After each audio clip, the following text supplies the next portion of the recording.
എൻ്റെ റിക്വസ്റ്റ് സ്വീകരിച്ചും കൊണ്ട് ഇവിടെ വന്ന എല്ലാ പത്രമാധ്യമ പ്രവർത്തകർക്കും നമസ്കാരം. ഇങ്ങനൊരു പ്രസ് മീറ്റ് വിളിക്കാൻ കാരണം എന്താണെന്ന് വെച്ചാൽ എൻ്റെ ജീവിതത്തിൽ ആദ്യത്തെ ഒരു പ്രസ് മീറ്റും കൂടിയാണിത്. എന്താ കാരണം എന്ന് വെച്ച് കഴിഞ്ഞാൽ കഴിഞ്ഞ ഞായറാഴ്ച മാതൃഭൂമി പത്രത്തിൽ വന്ന ഒരു ആർട്ടിക്കിളിൻ്റെ അടിസ്ഥാനത്തിലാണ് എല്ലാ പ്രശ്നങ്ങൾക്കും തുടക്കം കുറിക്കുന്നത്. അതിൽ വന്നിരിക്കുന്ന ഒരു ആർട്ടിക്കലിൽ ഒരു കത്ത് ചോർച്ചയായിട്ട് ബന്ധപ്പെട്ട് ആ സമയത്ത് ഞാൻ എൻ്റെ ഒരു കുടുംബ പരിപാടിയായിട്ട് ബന്ധപ്പെട്ട് ഞാൻ നാട്ടിലുള്ള സമയത്ത് എന്നെ അവിടെ കണ്ണൂരിലുള്ള ഒരുപാട് മാധ്യമപ്രവർത്തകർ ബന്ധപ്പെടുകയും എന്നോട് പെർമിഷൻ ചോദിച്ചും കൊണ്ട് എൻ്റെ വീട്ടിൽ വന്നിട്ട് എൻ്റെ ബൈറ്റ്സ് എടുക്കുകയാണ് ഉണ്ടായത്. അതായത് ഞാനായിട്ട് ആരെയോ ചുരുക്കം ഞാൻ പറഞ്ഞു വരുന്നത് എന്താ വെച്ച് കഴിഞ്ഞാൽ ഞാനായിട്ട് ആരെയും അപ്രോച്ച് ചെയ്തിട്ട് പോയിട്ടുമില്ല, ഞാൻ വിളിച്ചിട്ട് ആരെയും വരാനും പറഞ്ഞിട്ടില്ല. ഈ മാതൃഭൂമി പത്രം എല്ലാവരുടെയും കയ്യിലെത്തുന്നു. എനിക്ക് ഫസ്റ്റ് കോൾ വരുന്നത് ഏഷ്യാനെറ്റിൽ നിന്നാണ്. അപ്പം അതിൻ്റെ അടിസ്ഥാനത്തിൽ എൻ്റെ വീടും ലൊക്കേഷനൊക്കെ അറിയുന്ന ഒരുപാട് പേര് നാട്ടിലുണ്ട്. അവരുടെ ആയിട്ട് ബന്ധപ്പെട്ടിട്ട് മാധ്യമപ്രവർത്തകർ എൻ്റെ വീട്ടിൽ വരികയും തുടർന്ന് അതിന് ശേഷം ആദ്യം വന്നത് 1-2 മാധ്യമങ്ങൾ മാത്രമാണ്. പിന്നീട് ഞാൻ എൻ്റെ കുടുംബ പ്രോഗ്രാം നടക്കുന്ന ഓഡിറ്റോറിയത്തിലേക്ക് വരികയും അവിടുന്ന് ബാക്കിയുള്ള ബൈറ്റ്സ് എടുക്കുകയാണ് ചെയ്തത്. അതിൽ ഞാൻ വളരെ സ്പെസിഫിക്കായിട്ട് പറഞ്ഞിരിക്കുന്നത്, ഞാൻ ഒരിക്കലും അവരോടത്തൊക്കെ പറഞ്ഞിരിക്കുന്നത് എന്താണെന്ന് വെച്ച് കഴിഞ്ഞാൽ, ഞാൻ പാർട്ടിയെ ഒരു തരത്തിലും കുറ്റപ്പെടുത്തിയോ പാർട്ടി സെക്രട്ടറിയോ അല്ലെങ്കിൽ പാർട്ടിയുടെ ഏതെങ്കിലും നേതാക്കന്മാരെയോ ഒരു തരത്തിലും ഞാൻ കുറ്റപ്പെടുത്തിയോ തെറ്റിദ്ധരിക്കപ്പെടുകയോ ചെയ്തിട്ടില്ല. ഓക്കെ, ഞാൻ പറഞ്ഞിരിക്കുന്നത് അതും എനിക്ക് ഒരു അനാവശ്യ കാര്യമായിരുന്നു. അത് പറയാൻ നിർബന്ധിതനായത് എന്താണെന്ന് വെച്ച് കഴിഞ്ഞാൽ ഈ മാതൃഭൂമിയുടെ ഈ ആർട്ടിക്കലാണ്. ഈ മാതൃഭൂമിയുടെ ഈ ആർട്ടിക്കൽ എങ്ങനെ വന്നതെന്ന് വെച്ച് കഴിഞ്ഞാൽ, ഞാൻ വർഷങ്ങൾക്ക് മുമ്പ് പാർട്ടിയിൽ കൊടുത്തൊരു പരാതി, ആ പരാതിൻ്റെ അടിസ്ഥാനത്തിൽ അന്നത്തെ സെക്രട്ടറി കുറച്ച് നടപടികൾ എടുത്തെങ്കിലും പിന്നീട് വന്ന സെക്രട്ടറിൻ്റെ ഭാഗത്തുനിന്ന് ഉണ്ടാകുന്ന കുറച്ച് ബുദ്ധിമുട്ടുകളൊക്കെ കാണിച്ചും കൊണ്ട് ഞാൻ കഴിഞ്ഞ പാർട്ടി കോൺഗ്രസ് നടക്കുന്ന സമയത്ത് ഒരു പരാതി,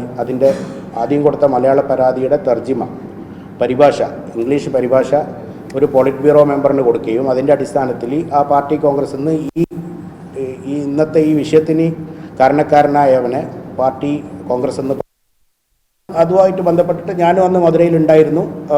ഞാൻ കൊടുത്ത പരാതിയുടെ അടിസ്ഥാനത്തിൽ പാർട്ടി നടപടി എടുത്തു, അവനെ പറഞ്ഞയച്ചു, എല്ലാം അതോടുകൂടെ കഴിഞ്ഞു. പക്ഷേ അന്നും എൻ്റെ അടുത്ത് ഒരുപാട് മാധ്യമങ്ങളുണ്ടായിരുന്നു, പത്രക്കാരുണ്ടായിരുന്നു. എനിക്ക് അന്നും ആണെങ്കിൽ അന്നും ഇത് പബ്ലിക് ചെയ്യായിരുന്നു ഈ ഡോക്യുമെൻറ്റ്സൊക്കെ. പക്ഷേ ഞാൻ അന്നൊന്നും ചെയ്തിട്ടില്ല. എൻ്റെ ആവശ്യം എന്തായിരുന്നു, പാർട്ടിയിൽ പറയുക, പാർട്ടിനെ ധരിപ്പിക്കുക, പാർട്ടിനെ കൊണ്ട് എനിക്ക് നടപടി എടുപ്പിക്കുക എന്നുള്ളതാണ്. അതിൽ ഞാൻ അന്ന് വിജയിച്ച് ഞാൻ അവിടെ നിന്ന് വിട്ട് തിരിച്ച് ചിന്നയിലേക്ക് വന്നു.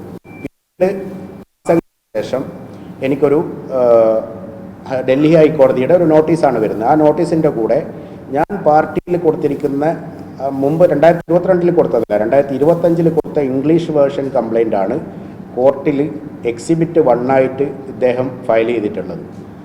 അപ്പോൾ അതിന്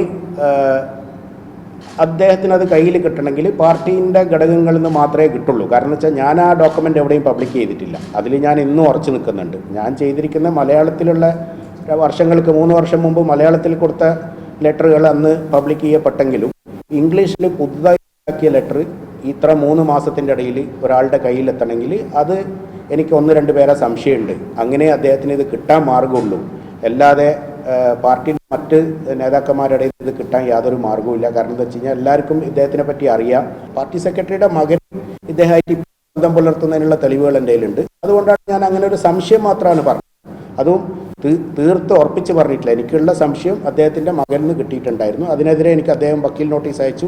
അതിലും ഞാൻ വളരെ വ്യക്തമായിട്ട് മറുപടി കൊടുത്തിട്ടുണ്ട് വക്കീൽ നോട്ടീസിന്. ഓക്കെ, ഇത്രയാണ് ഇനി ഇതുമായിട്ട് ബന്ധപ്പെട്ട് പറയാനുള്ളത്. അതിൻ്റെ അടിസ്ഥാനത്തിലാണ് ഇന്നത്തെ ഇപ്പം അതിനുശേഷം എൻ്റെ ഈ ബൈറ്റ്സും കാര്യങ്ങളൊക്കെ മെയിനായിട്ടുള്ള കോൺഫറൻസ് വിളിക്കാനുള്ള കാരണം എന്താ വെച്ച് കഴിഞ്ഞാൽ, ഈ ബൈറ്റ്സ് എന്ന് പറയുന്ന സംഗതി ഞാൻ പറയുന്നത് മൊത്തത്തിൽ വരുന്നില്ല, ടി വിൻ്റെ അകത്ത് ഒരു ചാനലും വരുന്നില്ല. ഞാൻ പറഞ്ഞിരിക്കുമ്പോൾ ലാസ്റ്റ് ഞാൻ മനോരമയ്ക്ക് കൊടുത്തു. അതിലും ഞാൻ സംസാരിച്ചത് എനിക്ക് തോന്നുന്നു 2.5-3 മിനിറ്റ് കാണുന്നതാണ്. ആവശ്യമുള്ള കാര്യങ്ങൾ മാത്രം എഡിറ്റ് ചെയ്ത് അത് മാത്രമാണ്, അല്ലെങ്കിൽ കട്ട് ഷോട്ട് ചെയ്തിട്ട് അത് മാത്രമാണ് കാണിക്കുന്നത്. അപ്പോൾ അതിൻ്റെ അടിസ്ഥാനത്തിൽ എന്താവുന്നുണ്ട്, ഒരുപാട് തെറ്റിദ്ധാരണകൾ പരക്കുന്നുണ്ട്. പിന്നെ എനിക്കെതിരെ ഭയങ്കരമായ സൈബർ അറ്റാക്കുകളും, പിന്നെ ഈ ഇദ്ദേഹത്തിന് ഈ രാജേഷ് എന്ന് പറയുന്ന ആളെ പ്രൊട്ടക്റ്റ് ചെയ്യാൻ വേണ്ടിയിട്ട് CPM-ൻ്റെ അകത്തുള്ള കുറച്ച് ആൾക്കാരുണ്ട്. അതായത് ഈ MLA നോമിനേറ്റഡ് MP സീറ്റൊക്കെ പ്രതീക്ഷിച്ചും കൊണ്ട് നിൽക്കുന്ന ആൾക്കാർ ഇവനെ പൊക്കിക്കൊണ്ട് നടക്കുന്നുണ്ട്. ഓക്കെ, അവർക്കത് ആവശ്യമാണ്. എന്നെ സംബന്ധിച്ചിടത്തോളം ഞാനൊരു രാഷ്ട്രീയക്കാരനോ അല്ലെങ്കിൽ ഒരു രാഷ്ട്രീയ പാർട്ടി വേറെ ഏതെങ്കിലും രാഷ്ട്രീയപരമായിട്ടുള്ള ഒരു പ്രവർത്തനമോ ഒന്നുമല്ല. ഞാൻ ചെറിയൊരു രീതിയിൽ മെഡ്രാസിൽ ബിസിനസ് ചെയ്ത് ജീവിച്ചു പോകുന്ന ഒരാളാണ്. എനിക്ക് ഏതെങ്കിലും രാഷ്ട്രീയത്തിലേക്ക് വരാനോ രാഷ്ട്രീയ പാർട്ടിയായിട്ട് അസോസിയേറ്റ് ചെയ്യാനോ ഒരു താല്പര്യവും എന്നെ സംബന്ധിച്ചിടത്തോളം ഇല്ല. ഓക്കെ. പക്ഷേ ഇദ്ദേഹം ഈ അടുത്ത ദിവസങ്ങളിൽ ഉണ്ടാക്കിയിരിക്കുന്നത് എന്താ വെച്ച് കഴിഞ്ഞാൽ, ഞാൻ ഇദ്ദേഹത്തിൻ്റെ ആയിട്ട് കമ്മ്യൂണിക്കേറ്റ് ചെയ്തത്, അതായത് നമ്മൾ തമ്മിൽ അസോസിയേറ്റ് ആയിരുന്നു, ബിസിനസ് പാർട്ട്നേഴ്സ് ആയിരുന്നു, എല്ലാം ശരിയാണ്. പക്ഷേ ഒരാളൊരു തെറ്റ് ചെയ്യുമ്പം ആ തെറ്റിന് നമുക്ക് കൂട്ടു നിൽക്കാൻ പറ്റില്ല. കാരണം അദ്ദേഹം ചെയ്ത തെറ്റുകളുടെ എവിഡൻസുകളാണ് എൻ്റെ മുമ്പിലുള്ള ഡോക്യുമെൻറ്റ്സുകൾ. അത് ഞാൻ ഓരോന്നോരോന്നായിട്ട് പറയാം. ഓക്കെ. അപ്പോൾ അത് തെറ്റുകാരനാണെന്ന് കണ്ടപ്പം തീർച്ചയായും ഇദ്ദേഹത്തിന് എനിക്ക് പരിചയപ്പെടുത്തിയത് പാർട്ടി സെക്രട്ടറിയുടെ മകനാണ്. സാധാരണ ബിസിനസ്സുകളിൽ അങ്ങനെ അങ്ങോട്ടും ഇങ്ങോട്ടും പരിചയപ്പെടും, സുഹൃത്ത് ബന്ധങ്ങളുണ്ടാവും. ഞാൻ എന്ത് മനസ്സിലാക്കി, ഇദ്ദേഹമായിട്ട് ഫ്യൂച്ചറിൽ പോകാൻ പറ്റില്ല, ഇദ്ദേഹം ഒരു ഫ്രോഡാണ് എന്നുള്ളത് എനിക്ക് ബോധ്യമായതുകൊണ്ട് ഞാൻ അവിടുന്ന് റിലേഷൻഷിപ്പ് ബ്രേക്ക് ചെയ്യാൻ തീരുമാനിച്ചു. അപ്പം ആ സമയത്ത് മറ്റ് ചില സംഗതികളിലും ഇദ്ദേഹം അസോസിയേറ്റ് ചെയ്യപ്പെടുന്നുണ്ടായിരുന്നു. അതെനിക്കിപ്പം കോടതികളിൽ കേസുകളുള്ളതുകൊണ്ട് എനിക്കിപ്പോൾ പറയാൻ പറ്റില്ല. ചില സിനിമകളിൽ ഇയാൾ പ്രൊഡ്യൂസറായി വന്നിട്ടുണ്ട്, അവിടെ ഇയാൾ കാശിട്ടിട്ടുണ്ട്. അപ്പോൾ അതൊക്കെ കൂടെ നമ്മുടെ ഒരു ഫാമിലി മാറ്ററായിട്ട് വന്നു. അങ്ങനെ കുറച്ച് ഇഷ്യൂസ് ഉണ്ടായിട്ടുണ്ട്. അതെനിക്ക് ഇവിടെ ഞാൻ പറയുന്നില്ല, ഇവിടെ പറയേണ്ട ആവശ്യമില്ല എനിക്ക്. ഓക്കെ. അങ്ങനെ ഇദ്ദേഹത്തിന് എതിരെ ഞാൻ ഈ കാര്യങ്ങൾ ടേക്കപ്പ് ചെയ്ത് പറയുമെന്ന് മനസ്സിലാക്കിയതിന് ശേഷം ഇദ്ദേഹം എനിക്കെതിരെ ഒരുപാട് ബുദ്ധിമുട്ടുകൾ അന്ന് ഉണ്ടാക്കിയിട്ടുണ്ട്. പല രീതിയിലും, ഫാമിലിയിലും എൻ്റെ ബിസിനസ്സിലും എൻ്റെ ബാങ്ക് അക്കൗണ്ടിലും കാര്യങ്ങളിലൊക്കെ ഒരുപാട് ഇല്ലീഗലായിട്ടുള്ള ഇൻവോൾവ്മെൻറ്റുകളും കാര്യങ്ങളും നടത്തി. അതിൽ ഏറ്റവും വലിയ ഒരു തെളിവാണ് ഈ ഫെഡറൽ ബാങ്കിൻ്റെ ഈ ലോണുമായിട്ട് ബന്ധപ്പെട്ട് പറയാനുള്ളത്. ഇത് ഫെഡറൽ ബാങ്കിൽ എനിക്കൊരു വർക്കിംഗ് ക്യാപിറ്റൽ ഉണ്ടായിരുന്നു. ആ വർക്കിംഗ് ക്യാപിറ്റലിൽ കോവിഡ് വന്ന സമയത്ത്, കോവിഡിൻ്റെ തുടക്കം മുമ്പേ തന്നെ അത് ചില കാരണങ്ങൾ കൊണ്ട് ഞങ്ങളുടെ ഈ സെൻട്രൽ ഗവൺമെൻറ് ചില പോളിസീസ് കാരണം, എൻ്റെ ഇമ്പോർട്ട് എക്സ്പോർട്ട് ബിസിനസ് കമ്പനിയായിരുന്നു, അതിൽ ടേൺ ഓവർ ഡിപ്പായതിൻ്റെ അടിസ്ഥാനത്തിൽ ബാങ്ക് അക്കൗണ്ട് എൻ പി ആയിട്ട് ഞങ്ങളതിന് എന്ത് ചെയ്തു, കേരള ഹൈക്കോടതിയിൽ പോയിട്ട് ഞാനൊരു ഓർഡർ വാങ്ങിച്ചു. അത് എനിക്ക് സാവകാശമാണെന്ന് പറഞ്ഞിട്ട് ഞാൻ വാങ്ങിച്ചൊരു ഓർഡറാണിത്. ഈ ഓർഡർ വന്നിരിക്കുന്നത് 2019 ഫെബ്രുവരിയിലാണ് കേരള ഹൈക്കോടതിയിൽ. ഓക്കെ. അതിനുശേഷം അതിനനുസരിച്ചിട്ട് അവർ ഹൈക്കോടതി സാവകാശം കൊടുക്കണമെന്ന് പറഞ്ഞുകൊണ്ട് ഞാൻ ഫെഡറൽ ബാങ്കിൽ ആ കാശുകൾ ഇങ്ങനെ അടച്ച് ആ ലോണ് സ്ട്രീം ലൈൻ ചെയ്ത് വരുന്നതിൻ്റെ സമയത്താണ് കോവിഡ് വരുന്നത്. കോവിഡ് വന്നപ്പോൾ പിന്നെ ആ അടവ് മുടങ്ങി. വീണ്ടും ഞാൻ എന്ത് ചെയ്തു, റിക്വസ്റ്റ് കൊടുത്തു, കോവിഡാണ്, ഈ സമയത്തൊന്നും ചെയ്യാൻ പറ്റില്ല. ബാങ്ക് അതിനനുസരിച്ചിട്ടുള്ള സമയം തന്നു. പിന്നെയും ബാങ്ക് ആക്ഷൻസ് തുടങ്ങിയപ്പോൾ ഞാൻ DRT എന്ന് പറഞ്ഞ ട്രിബ്യൂണൽ എൻ്റെ വക്കീൽ മുഖേന പോയി. DRT എന്ന് പറയുന്നത് ഡെപ്റ്റ് ട്രിബ്യൂണൽ എറണാകുളം. അവർ ഈ DRTൻ്റെ ഓർഡറിൽ പറയുന്നത് ഇവർക്ക് ഇത്ര ടേമിൽ അടച്ചു തീർക്കാനുള്ള സാവകാശം കിട്ടിയെന്നുള്ളതാണ്. പക്ഷേ എന്താ നടന്നതെന്ന് വെച്ച് കഴിഞ്ഞാൽ, ഈ പുള്ളി എന്തിൻ്റെ ആവശ്യത്തിലാണെന്നറിയില്ല, പുള്ളിൻ്റെ അന്നത്തെ ഭരണ സംവിധാനത്തിലുള്ള കോൺടാക്റ്റിനെ വെച്ചും കൊണ്ട് ഫെഡറൽ ബാങ്കിൽ ബന്ധപ്പെടുകയും, നിങ്ങൾക്ക് ഇവിടുന്ന് ചെക്ക് ചെയ്യാം, റോയപ്പെട്ട ബ്രാഞ്ചിലുള്ള എൻ്റെ working capital account forcefully close ചെയ്യിപ്പിച്ചു. കാരണം എന്താ വെച്ച് കഴിഞ്ഞാൽ, ഇതിൽ കൊടുത്തിരിക്കുന്ന നമ്മളെ ഫാമിലി പ്രോപ്പർട്ടി ആയതുകൊണ്ട് ആ പ്രോപ്പർട്ടി അവർക്ക് ചിലപ്പോൾ തിരിച്ചെടുക്കാൻ വേണ്ടിയിട്ടായിരിക്കും. പക്ഷേ അത് ലീഗലായിട്ട് നമുക്ക് ചെയ്യാം. അപ്പോൾ ഇതിലുള്ള വിഷയങ്ങൾ എന്താ വെച്ച് കഴിഞ്ഞാൽ, ഇതിലൊരു വലിയൊരു ഇൻവോൾവ്മെൻറ്റ് നടത്തിയിട്ടുണ്ട്. ഈ ഇൻവോൾവ്മെൻറ്റ് നടത്തിയതാണ് ഞാൻ വേറൊരു അലിഗേഷനായിട്ട് പറഞ്ഞത്. അത് അന്ന് ധനകാര്യമന്ത്രിയായ തോമസ് ഐസക്കിൻ്റെ ഭാഗത്തുനിന്ന് ഒരു ഇൻവോൾവ്മെൻറ്റ് നടത്തി എന്നുള്ളതിന് നമ്മളുടെ അടുത്ത് തെളിവുണ്ട്, അദ്ദേഹവും സമ്മതിച്ചതാണ്. പക്ഷേ ഞാൻ ചോദിക്കുന്നത്, നീ ഈ ധൃതി പിടിച്ചിട്ട് ഇതിനകത്ത് ഇത്രയും ക്യാഷ് ഡെപ്പോസിറ്റുകൾ നടത്തിയിട്ട് ക്ലോസ് ചെയ്യേണ്ട ആവശ്യം എന്താണ്? കാരണം കമ്പനിയുടെ ഓണേഴ്സ് ഞങ്ങളറിയാതെയാണ് നീ ഇത് ക്ലോസ് ചെയ്തിരിക്കുന്നത്. അപ്പോൾ ഇതിൽ വരുന്ന വിഷയങ്ങൾ എന്താണെന്ന് വെച്ച് കഴിഞ്ഞാൽ, നാളെ വരുന്ന ഭവിഷ്യത്തുകൾ ഞങ്ങളാണ് അനുഭവിക്കേണ്ടി വരിക. കാരണം ഞങ്ങളെ ക്രെഡൻഷ്യൽസ് ഉള്ള അക്കൗണ്ടിലാണ് നീ കാശ് കൊണ്ടുവന്നിട്ടിട്ട് ബാങ്ക് അക്കൗണ്ട് ക്ലോസ് ചെയ്യുന്നത്. ഓക്കെ, ആയിട്ട് ഞാൻ പറയാൻ ഉദ്ദേശിക്കുന്നില്ല. അപ്പോൾ ഇത് കാണിച്ചുകൊണ്ട് എൻ്റെ വക്കീൽ കൊടുത്ത വക്കീൽ നോട്ടീസാണിത്, ബാങ്കിന് കൊടുത്തുകൊണ്ട് ഇങ്ങനെ, ഇത് എൻ്റെ സേഫ്റ്റിക്ക് വേണ്ടി, ഞങ്ങളുടെ ബോർഡ് ഓഫ് ഡയറക്ടേഴ്സിൻ്റെ സേഫ്റ്റിക്ക് വേണ്ടി ഞങ്ങൾ ചെയ്ത കാര്യങ്ങളാണ്. അങ്ങനെ ഈ അഡ്വക്കേറ്റ് ബാങ്കിന് ഡീറ്റെയിൽ ആയിട്ട് അയച്ചൊരു ലെറ്ററാണിത്. ഇങ്ങനെ ഒരു ഇല്ലീഗലായിട്ട് ക്ലോഷർ നടന്നിട്ടുണ്ട്, ബാങ്കിൽ ഫണ്ട് വരുന്ന സമയത്ത് വരുന്ന SMS അലേർട്ട് വരെ ബാങ്ക് ഓഫ് ചെയ്തിട്ടാണ് ഫണ്ട് റിസീവ് ചെയ്തിരിക്കുന്നത്. എൻ്റെ മൊബൈൽ നമ്പറായിരുന്നു പ്രൈമറി നമ്പർ, എൻ്റെ മറ്റേ ഡയറക്ടറുടെ സെക്കൻഡറി നമ്പർ. 2 പേർക്ക് SMS വരുന്നില്ല. ₹1 അന്നത്തെ കാലഘട്ടത്തിൽ ബാങ്കിൽ വരികയും പോവുകയും ചെയ്യുമ്പം SMS വരും. ആ SMS സംവിധാനം ഫുള്ള് ഓഫ് ചെയ്ത് വെച്ചും കൊണ്ട് ഞാൻ അറിയാതെ സുപ്രഭാതത്തിൽ ബാങ്ക് അക്കൗണ്ട് ക്ലോസ് ചെയ്ത് എൻ്റെ കമ്പനിയുടെ ബാങ്ക് കൊടുത്ത് അക്കൗണ്ട് ക്ലോസ് ചെയ്തും കൊണ്ട് പോയി. ഒന്നത്. പിന്നെ രണ്ടാമത്തേത് പറയാനുള്ളത്, ഒരു ലണ്ടൻ ടാക്കീസ് എന്ന് പറഞ്ഞിട്ട് നമുക്കൊരു സിനിമ പ്രൊഡക്ഷൻ കമ്പനി ഉണ്ടായിരുന്നു. ഞാൻ സ്റ്റാർട്ട് ചെയ്തതാണ്, എൻ്റെ മുൻ വൈഫിന് വേണ്ടിയിട്ട് സ്റ്റാർട്ട് ചെയ്തതായിരുന്നു. അത് എന്ത് ചെയ്തെന്ന് വെച്ച് കഴിഞ്ഞാൽ, പുള്ളി അതിനകത്ത് നമ്മൾ നല്ല സമയത്ത് എന്നെയും കൂടെ അതിൽ ഡയറക്ടറാക്കണം. ഡയറക്ടറാക്കി കഴിഞ്ഞാൽ എനിക്ക് ഇൻവെസ്റ്റ്മെൻറ്റ് കൊണ്ടുവരാൻ പറ്റും നല്ല രീതിയിൽ എന്ന് പറഞ്ഞ് ഞങ്ങളതിൽ ഡയറക്ടർഷിപ്പ് കൊടുത്തു, അതിലെടുത്തു.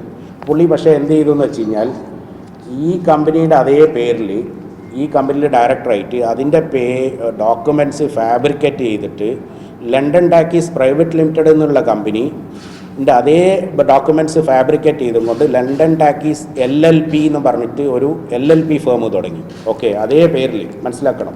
ലണ്ടൻ ടാക്കീസ് പ്രൈവറ്റ് ലിമിറ്റഡ് എന്നുള്ള കമ്പനി അതേ ഡോക്യുമെൻറ്റ്സ് ഫാബ്രിക്കേറ്റ് ചെയ്തുകൊണ്ട് ലണ്ടൻ ടാക്കീസ് LLP എന്ന് പറഞ്ഞിട്ട് ഒരു LLP ഫേം തുടങ്ങി. ഓക്കെ, അതേ പേരിൽ മനസ്സിലാക്കണം.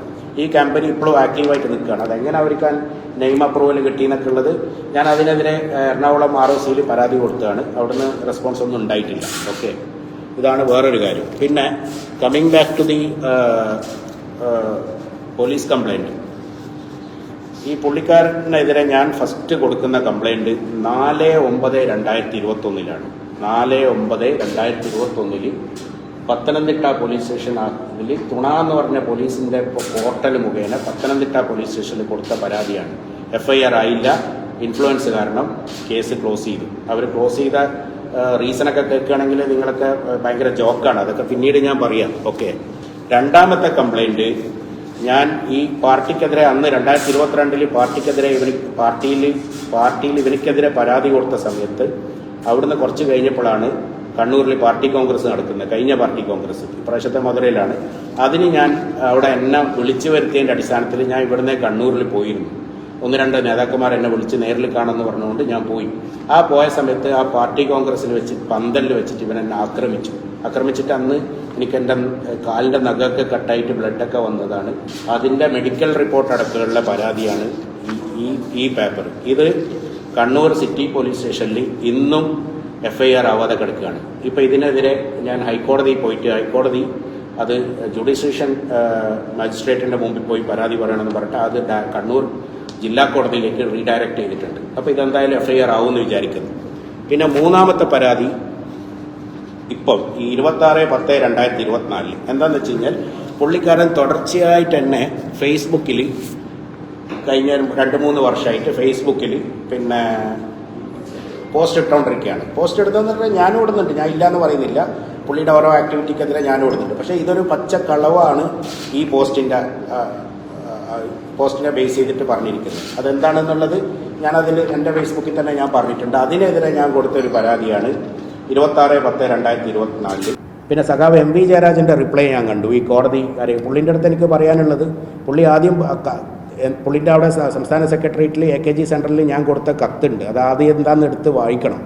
അല്ലാതെ ഏതെങ്കിലും വിളിച്ച് പറഞ്ഞിട്ട് കാര്യമില്ല. പുള്ളി എന്തൊക്കെയോ മിഞ്ഞാന്ന് പത്രക്കാരടുത്ത് പറയുന്നത് ഞാൻ കേട്ടു. ഞാൻ മറ്റേ കുടുംബം അങ്ങനെ ഇങ്ങനെ അതൊക്കെ അതിൻ്റേതായത് കോടതികളിലുണ്ട്, അപ്പീൽ കോടതികളിൽ കിടക്കുന്നുണ്ട്. അതൊന്നും ഞാനിവിടെ പറയാൻ ഉദ്ദേശിക്കുന്നില്ല. അപ്പീൽ എറണാകുളം കോടതിയിൽ അപ്പീൽ കിടക്കുന്നുണ്ട്. പിന്നെ പാർട്ടീൻ്റെ അടുത്ത് എനിക്ക് പറയാനുള്ളത്, ഞാനിപ്പോഴും ഇന്ന് മുഞ്ഞാന്നും കൂടെ പാർട്ടി സെക്രട്ടറിൻ്റെ അപ്പോയിൻമെൻറ്റ് ഞാൻ ആവശ്യപ്പെട്ടിട്ടുണ്ട്. എന്തിനാണെന്ന് വെച്ച് കഴിഞ്ഞാൽ എനിക്ക് പാർട്ടീൻ്റെ അടുത്ത് പോയിട്ട് എൻ്റെ കാര്യങ്ങളൊന്നുകൂടെ ബോധ്യപ്പെടുത്താനുണ്ട്. കാരണം അത് ഞാൻ പല പ്രാവശ്യവും കോടിയേരനെ കാണാൻ പറ്റിയെന്നല്ലാതെ പിന്നെ ഇപ്പോഴത്തെ സെക്രട്ടറി അധികാരത്തിൽ കയറിയ മുതൽ എനിക്ക് കാണാനുള്ള അവസരം കിട്ടിയിട്ടില്ല. ഞാൻ പല പ്രാവശ്യവും പോയിട്ട് എന്നെ അവിടുന്ന് ഒഴിവാക്കിയാണ് ചെയ്തത്. ഒഴിവാക്കി മീൻസ് അവർക്ക് കാണാനുള്ള താല്പര്യമില്ല എന്ന് പറഞ്ഞിട്ട് ഒഴിവാക്കിയാണ് ചെയ്തത്. പക്ഷേ കോടിയേരി ഇവിടെ അഡ്മിറ്റായ സമയത്ത് അദ്ദേഹം ഇവിടെ ചെന്നൈയിൽ വന്ന സമയത്ത് എനിക്ക് സമയം കിട്ടിയിട്ടുണ്ട്. ഞാൻ ഒരുപാട് കാര്യങ്ങൾ സംസാരിച്ചിട്ടുണ്ട്. അന്ന് അദ്ദേഹത്തിന് എല്ലാം അറിയുന്നതാണ്. അപ്പോൾ അറിഞ്ഞും കൊണ്ട് തന്നെ പക്ഷേ ഇപ്പോഴും എനിക്ക് പാർട്ടിയിൽ പ്രതീക്ഷയുണ്ട്. ഞാൻ ഒരാളെയും പാർട്ടിനെ മോശപ്പെടുത്തിയിട്ടോ കാര്യങ്ങളോ ഒന്നും പറഞ്ഞില്ല. ഇന്നും ഞാൻ പറഞ്ഞതിൽ ഉറച്ചു നിൽക്കുകയാണ്. ലെറ്റർ ലീക്കായാലും എനിക്ക് സെക്രട്ടറിയുടെ മകനെ സംശയമുണ്ട്. കാരണം ഇവർ തമ്മിൽ അത്രയും ബോണ്ടഡ് ആയിട്ടുള്ള ബന്ധങ്ങളാണ്. അതൊന്ന്. രണ്ടാമത്തത് തോമസ് ഐസക് സാറായിട്ടുള്ള ബന്ധം എന്ന് പറയുന്നത് ഇദ്ദേഹം തന്നെ എനിക്ക് പല എവിഡൻസുകളും അദ്ദേഹത്തിൻ്റെ മൊബൈലിൽ കാണിച്ചു തന്നിട്ടുണ്ട്. അദ്ദേഹമായിട്ട് നടത്തിയ കമ്മ്യൂണിക്കേഷൻസും അദ്ദേഹം UK വരുമ്പം ഇവർ തമ്മിൽ ബന്ധപ്പെട്ട ഫോട്ടോസും കാര്യങ്ങളും അവിടെ ഈ ലണ്ടൻ സ്റ്റോക്ക് എക്സ്ചേഞ്ചായിട്ട് ബന്ധപ്പെട്ട ചില ഡീലിങ്സിൻ്റെ കാര്യങ്ങളും ഇതൊക്കെ എനിക്ക് ഇവൻ തന്നെ കാണിച്ചതാണ്. അതിൻ്റെ അടിസ്ഥാനത്തിലാണ് ഞാൻ പറഞ്ഞത്. കാരണം പിന്നെ വേറൊന്നുണ്ട്, തോമസ് ഐസക് സാറാണ് എൻ്റെ ഫെഡറൽ ബാങ്കിൽ ബന്ധപ്പെട്ടിരിക്കുന്നത്. അദ്ദേഹം തന്നെ സമ്മതിച്ച കാര്യമാണ്. അപ്പോൾ ഇത്രയും കാര്യങ്ങളാണ് എനിക്ക് ഇപ്പോൾ ചുരുക്കത്തിൽ പറയാനുള്ളത്. ഇനി കൂടുതൽ കാര്യങ്ങൾ വരും ദിവസങ്ങളിൽ ആവശ്യത്തിനനുസരിച്ചിട്ട് ആവശ്യം വരുമ്പോൾ അപ്പുറം ഞാൻ പറയുന്നതാണ്. ഇത്ര മാത്രമേ ഇപ്പോൾ പറയാനുള്ളൂ. നിങ്ങൾക്ക് എന്തെങ്കിലും ചോദ്യങ്ങളുണ്ടെങ്കിൽ ചോദിക്കാം.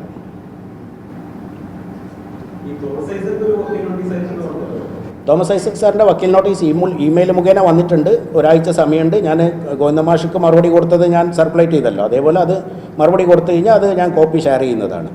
ഇമെയിൽ മുഖേനേ കിട്ടിയിട്ടുള്ളൂ, ഹാർഡ് കോപ്പി കിട്ടിയിട്ടില്ല. ഒരാഴ്ച സമയമുണ്ട്.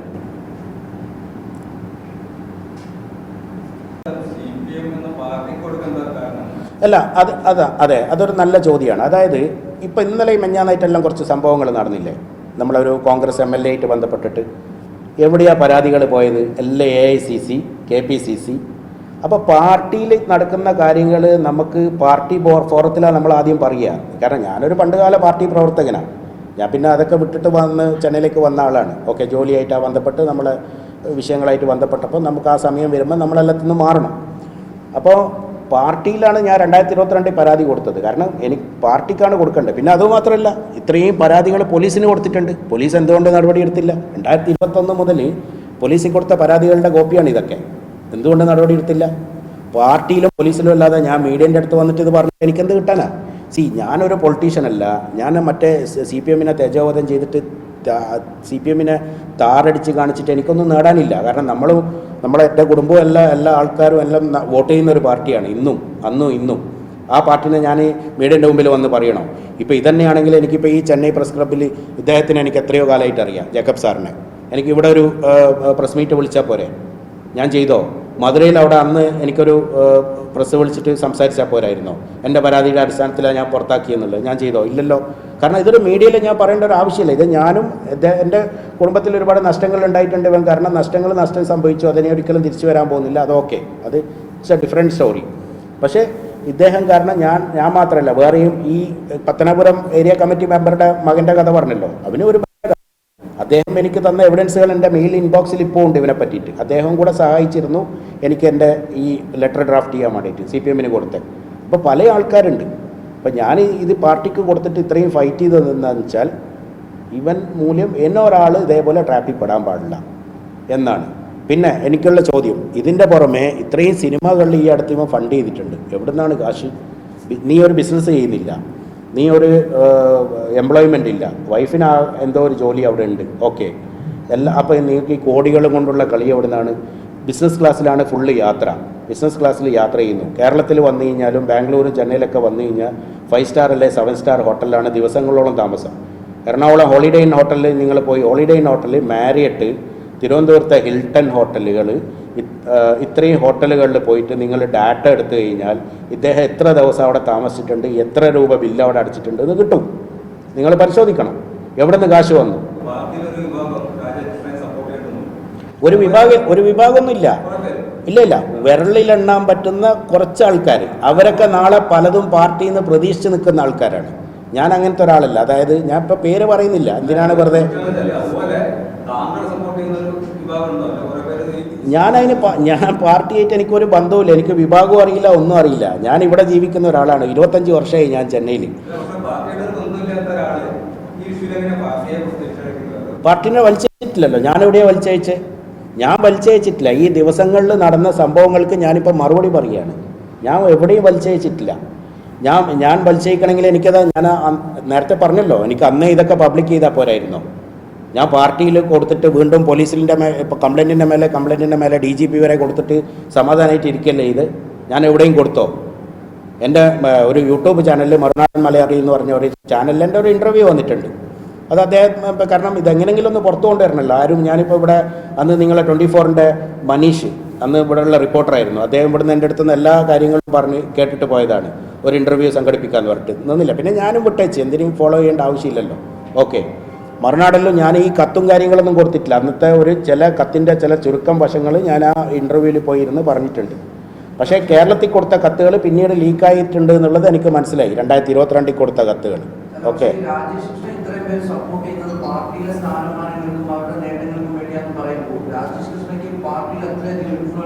ഉണ്ട്. അതായത് ബ്രിട്ടനിലുള്ള AIC എന്ന് പറയുന്ന കമ്പനി, പാർട്ടിയുടെ ഘടകം, association of Indian communist British Ireland, Britain and Ireland, അതാണ്.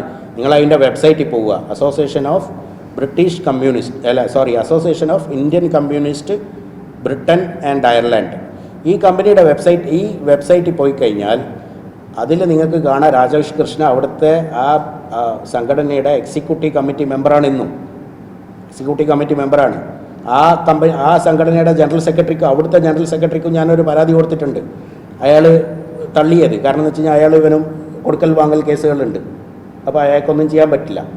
അപ്പം നിങ്ങൾ രാജേഷ് കൃഷ്ണയുടെ ഫേസ്ബുക്ക് പോസ്റ്റ് എടുത്തു കഴിഞ്ഞാൽ നിങ്ങൾക്ക് മനസ്സിലാവും ഏതെങ്കിലും ഒരു രാഷ്ട്രീയ നേതാവ് ഇപ്പോൾ ഉള്ള പാർട്ടിയുടെ ഒഫീഷ്യൽ പൊസിഷനിലിരിക്കുന്ന ആരും രാജേഷിനെ സപ്പോർട്ട് ചെയ്യുന്നില്ല.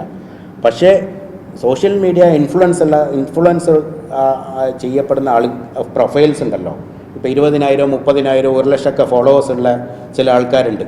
ഈ ഇടതുപക്ഷ ചായ്വുള്ളവർ, അവർക്ക് പല പ്രതീക്ഷകളുണ്ട്. കാരണം എന്ന് വെച്ചാൽ ഇലക്ഷൻ വരികയാണ്, തദ്ദേശ സ്വയംഭരണ സ്ഥാപനങ്ങളിൽ ഇലക്ഷൻ വരികയാണ്, പിന്നെ ഇത് നമ്മുടെ അസംബ്ലി ഇലക്ഷൻ വരികയാണ്, പല പ്രതീക്ഷകളുണ്ടാവും. അപ്പോൾ അവർക്ക് എന്തെങ്കിലും കാണിച്ചും കൊണ്ട് ഞങ്ങളൊക്കെ പാർട്ടീനെ കൂടെ നിൽക്കുകയാണ്. പക്ഷേ എന്തിനാണ് നിങ്ങൾ കൂടെ നിൽക്കുന്നത്? ഇത്രയും ഒരു ഇത് ചെയ്ത ഒരു ഫ്രോഡിൻ്റെ കൂടിയാണ് നിങ്ങൾ ന്യായീകരിച്ച് പറയുന്നത്. ഇപ്പോൾ എനിക്കെതിരെയുള്ള കോടതി കേസുകളും കാര്യങ്ങളൊക്കെ നിങ്ങൾ ഇത്രയും സ്പ്രെഡ് ചെയ്തല്ലോ. 2022 ഞാൻ സംസാരിച്ച ഒരു വോയിസ് റെക്കോർഡ് ഇപ്പോൾ ഭയങ്കരമായിട്ട് സ്പ്രെഡ് ചെയ്യുന്നുണ്ട്. 2022 ശേഷം എന്തെങ്കിലും ഒരു കമ്മ്യൂണിക്കേഷൻ ഞാൻ അവനായിട്ടുണ്ട് എന്നുള്ളത് തെളിയിക്കുകയാണെങ്കിൽ ഞാൻ അവനടുത്ത് പരസ്യമായിട്ട് എല്ലാ കാര്യത്തിനും മാപ്പ് പറയാൻ തയ്യാറാണ്. 2022 എൻ്റെ കുടുംബ വിഷയമായിട്ട് ബന്ധപ്പെട്ടിട്ട് ഞാൻ അവൻ്റെ കാല് പിടിക്കേണ്ട. കാരണം നമ്മളെ ഒരു കുടുംബം ട്രാപ്പ് ചെയ്യപ്പെടുമ്പം നമ്മൾ അങ്ങേയറ്റം വരെ അത് രക്ഷപ്പെടുത്തി ഊരിക്കൊണ്ടുവരാനുള്ള താല്പര്യം നമുക്കുണ്ട്. നമ്മളത് ശ്രദ്ധിക്കണം. അപ്പോൾ അങ്ങനെ അതിൻ്റെ അടിസ്ഥാനത്തിൽ ഞാൻ സംസാരിച്ചിട്ടുണ്ട് അവൻ്റെ അടുത്ത്.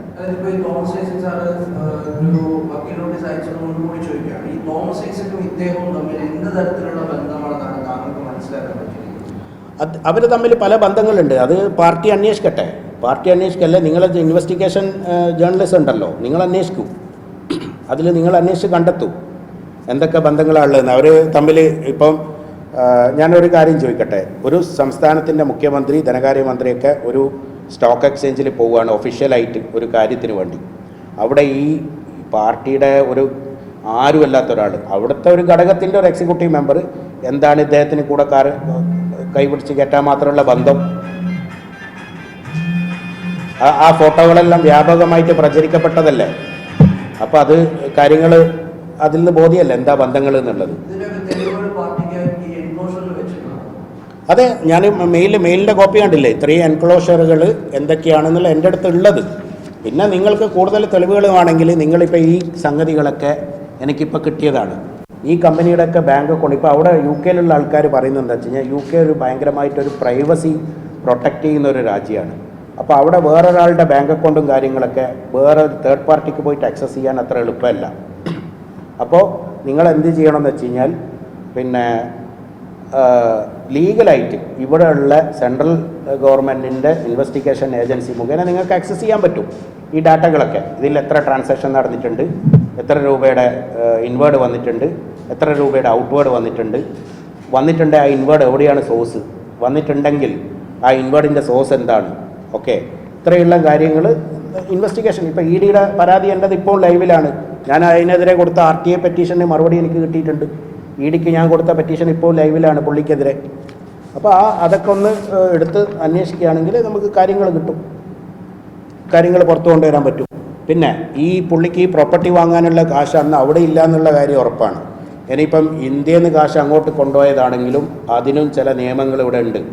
ഇവിടെ നിന്ന് ഫോറിൻ ഔട്ട്വേർഡ് അയക്കണമെങ്കിൽ ഇവിടെ റിസർവ് ബാങ്കിൻ്റെ പെർമിഷനും കാര്യങ്ങളൊക്കെ വേണം. ഇത്രയും വലിയൊരു എമൗണ്ട് അയക്കണമെങ്കിൽ അതൊക്കെ എടുത്തിട്ടുണ്ടോ, ഇതൊക്കെ എങ്ങനെ പോയി, ഇതൊക്കെ അന്വേഷിക്കേണ്ടത് ഇവിടെയുള്ള ഡിപ്പാർട്ട്മെൻറ്റിൻ്റെ അല്ലെങ്കിൽ ഈ എനിക്കെതിരെ പറയുന്ന പാർട്ടിയിലെ ചില ആൾക്കാരുണ്ടല്ലോ അവരുടെ ജോലിയാണ്. അവരാദ്യം ഇതൊക്കെ ചെയ്യട്ടെ.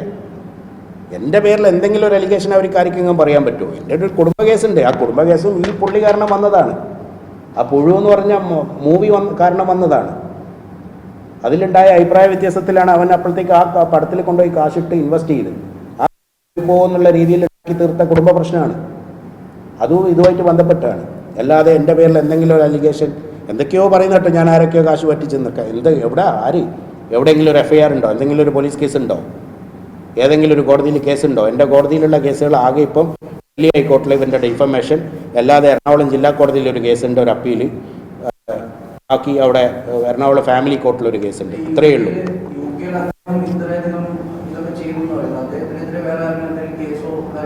ഇല്ല, UK അത്ര എളുപ്പമല്ല കേസ് കൊടുക്കൽ. UK കേസ് കൊടുക്കാനെന്ന് പറഞ്ഞാൽ UK കേസ് കൊടുക്കണമെങ്കിൽ ഒന്നാമത് അവിടെ അറ്റേർണീസ് എന്നാണ് പറയുക, അഡ്വക്കേറ്റിന്, അവർക്കൊക്കെ ഒരുപാട് ഭയങ്കര എക്സ്പെൻസാണ് അവർ. അതൊന്നും അവിടെ ഈ മലയാളികളായ ചെറിയ തുച്ഛമായ ശമ്പളത്തിന് ജോലി ചെയ്യുന്ന ആൾക്കാരാണ് ഈ സംഘടനയിലുള്ളത്. അതൊന്നും അത്ര അഫോർഡബിൾ അല്ല പോയിട്ട് അങ്ങനെ കേസ് കൊടുക്കാൻ വേണ്ടിയിട്ട്.